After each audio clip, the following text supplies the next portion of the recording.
What's up guys, Wraec is here with a new video, and today is a nice day because today I got my Lyca 2P4 and I thought, well, this is a wonderful opportunity to catch up with something that I didn't do at the, well, appropriate time, we can say, because Lyca actually got an S+ upgrade. And those upgrades are often fairly good. I didn't really like the one for her, to be honest. Tested on Pioneer, and then there was like, Perseus and Ravion, and yeah, you know, very, very good heroes, not really the S+ upgrade for Lyca. So this was kind of like something where I said, okay, I can either make a video about Perseus and about Ravion or about Lyca, and the decision was quite obvious, I have to say. But now we are here. So let's take a look at it. Lyca gains 300 extra initial energy, and she extends the duration of Nebula Reflection from her Comet Archery by 7 seconds and makes each meteor summoned by allied attacks deal extra damage equal to 40% of her attack. And then we also have the first effect, which is the normal effect. Lyca reduces the target's fist death by 25%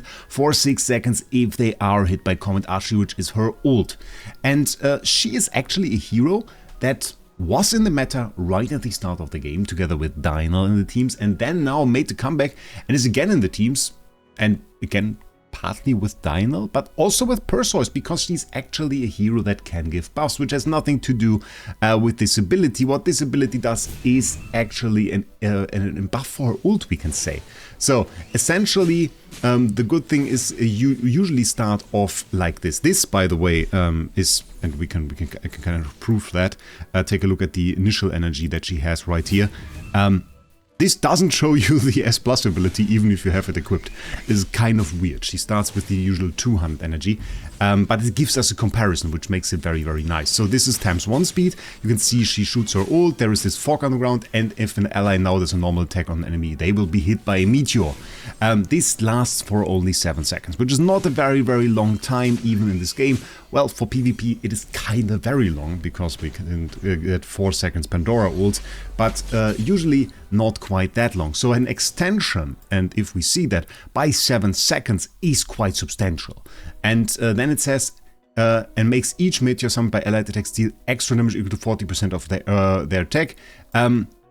Honestly, I'm not too sure if this just is a reduction by 10%, which could be appropriate considering the full damage potential in regards to the extended time that we have, or if it just like increases it to 90%. It is decent-ish damage. I have to say, like, this is not the insane damage. It's not like, oh, if once we have that, we really start punching through the enemy. It's not really that. It is rather nice.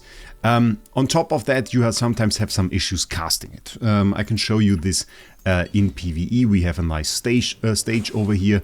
We placed her in there. And what we're going to do is we're going to manually cast her ult. You can see we start with 500 here, so way more energy than that.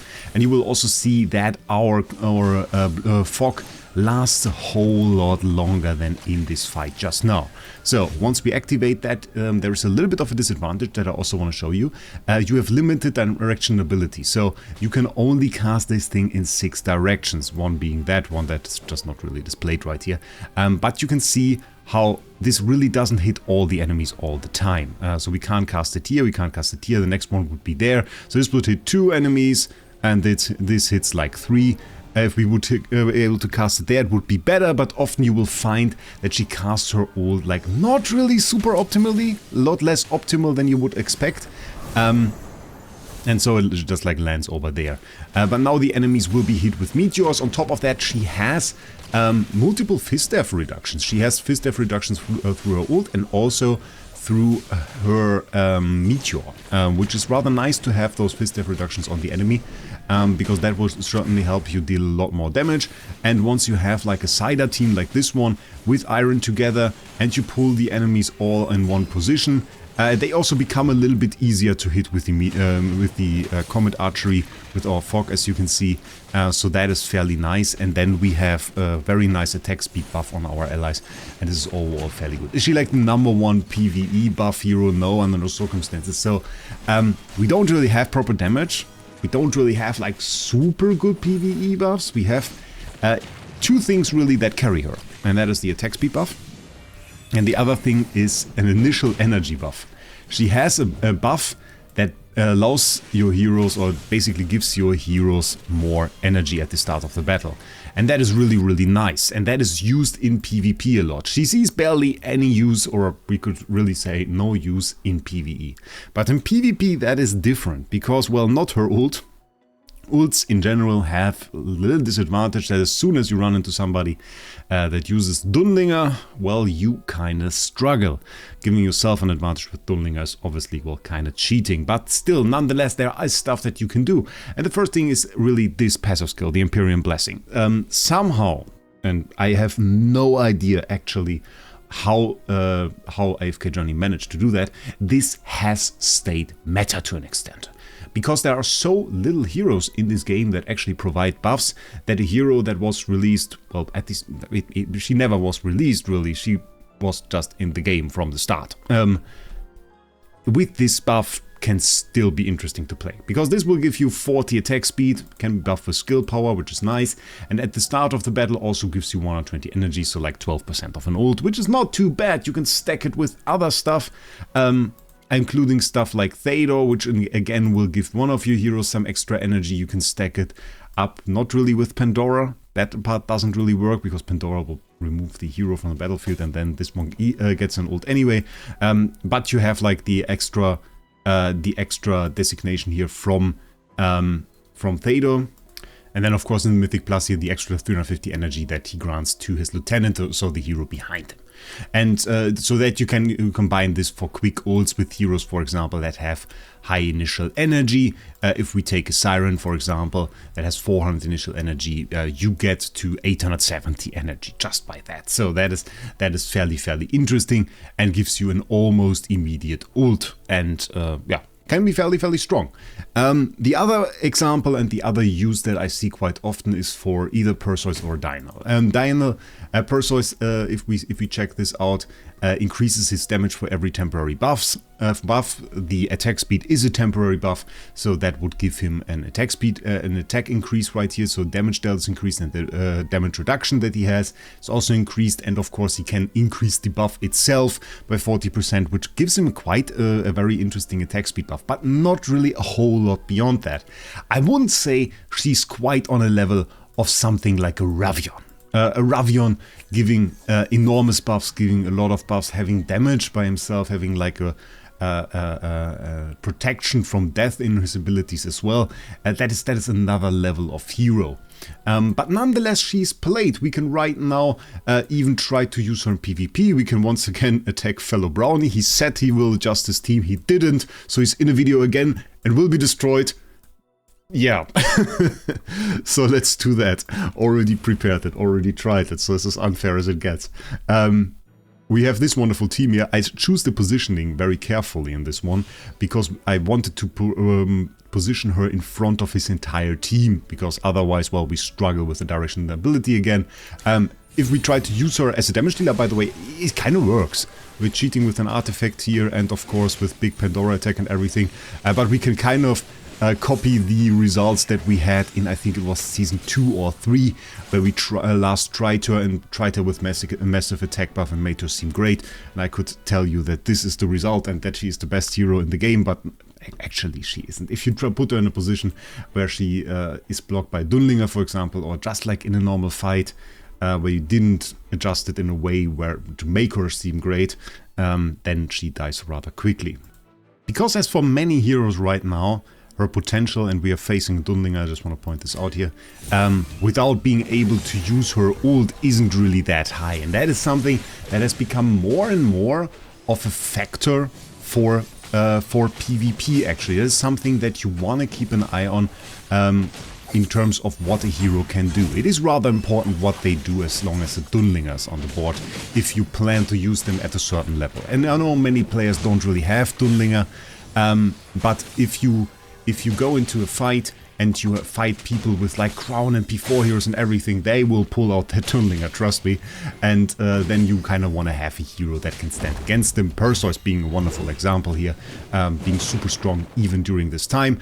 Didn't expect us to win this at all. I lost this with another team. That wasn't planned.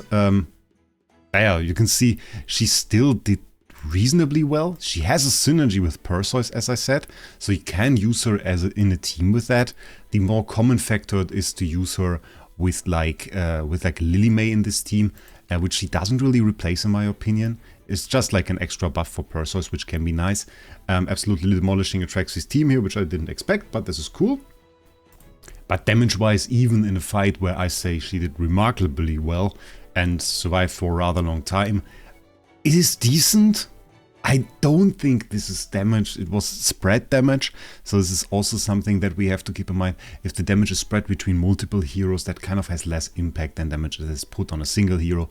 Like for example, Athalia, if we one-shot Perseus, that is something that can change the fight entirely and into your direction and can make it way easier to win. If you just like remove 40% of the HP from all of the heroes, yeah, it can be good if you can finish them off, but you have to do that then.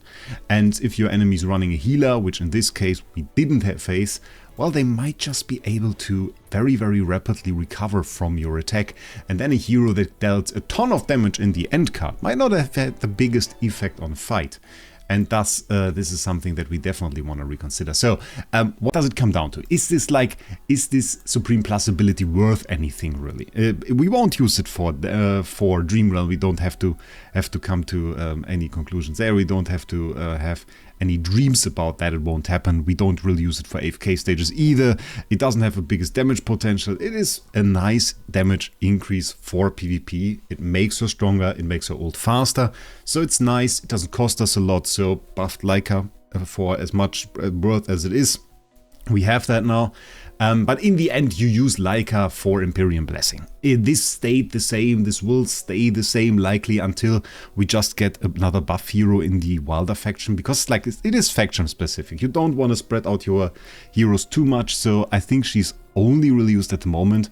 In either one or two conditions, you want to use Perseus together with Dinah, with Short Stit. Maybe we fight that team too. So Shorty here. We have the Dynel in here together with Perseus, and the idea of this is just that you are able to put 2 temporary buffs plus the third one from the artifact on Dynel and trigger the Mythic Plus, which does a ton of damage. And you can still at the same time run Perseus because you still get the buffs from all 3 of those things on him, which is like a massive amount of temporary buffs. Plus Dunlinger there of course as well, so you can see it's a ton of buffs there. And so Lyca still alive? Oh, there she is. And yeah, then the Dynel comes down for a massive burst. And this will get stronger because we are going to get actually Dynel Supreme Plus in this season as well, which is pretty cool. But you can see the damage potential there. Yeah, okay, she didn't live very long, but in a Dunlinger scenario, a bit difficult. Is she worth getting? Honestly, this is like kind of an interesting topic. Is she still worth getting? We have 2 things to consider at that. First of all, how established is your account? If this is like a new account, I would struggle with that. We kind of do have a ton of grade 8 here still.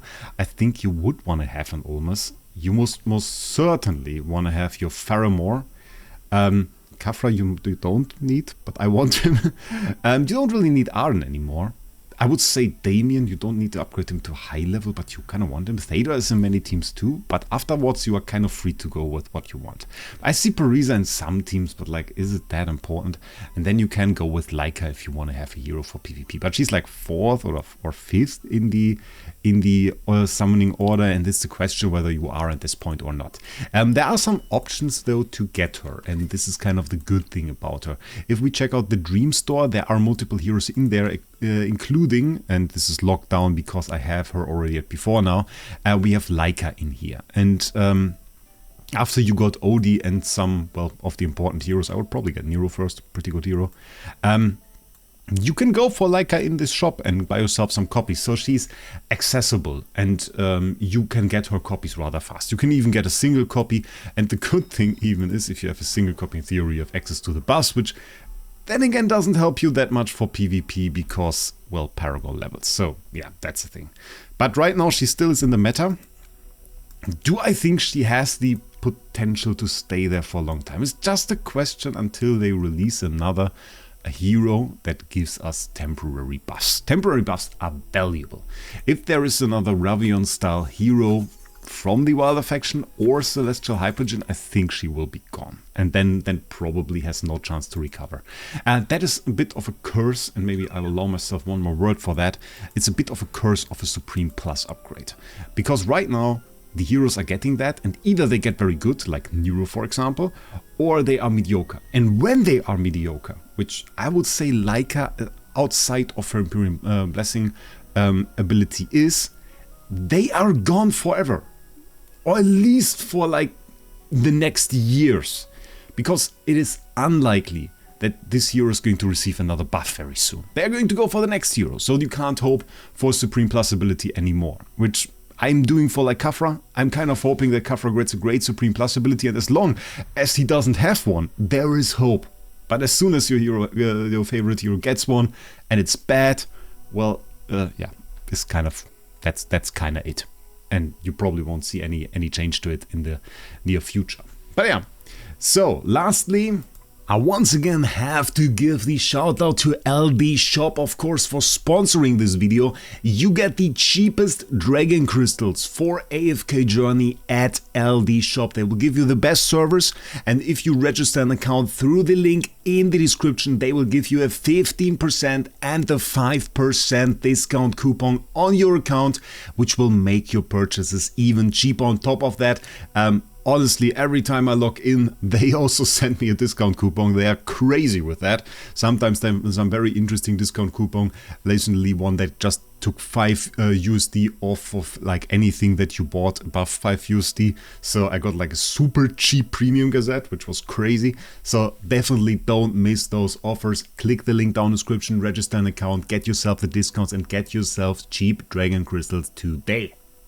So tell me your opinion about Lyca down in the comments. I would definitely care about it. Did you summon her? I would reckon the players that play this game since day one, they probably have her on their account because she was so common in the Dino teams. Maybe going to make a bit of a comeback with the new Dino teams, with the Dino Supreme Plus. Plus is good. I actually forgot what it does. But that is going to be another thing. And of course, if you haven't already, definitely subscribe to the channel. And while you're already down there, if you're on Android or iOS, try out the new hype function on YouTube. Would also help me with those videos. And with that, I wish you a great day. We'll see us in the next one.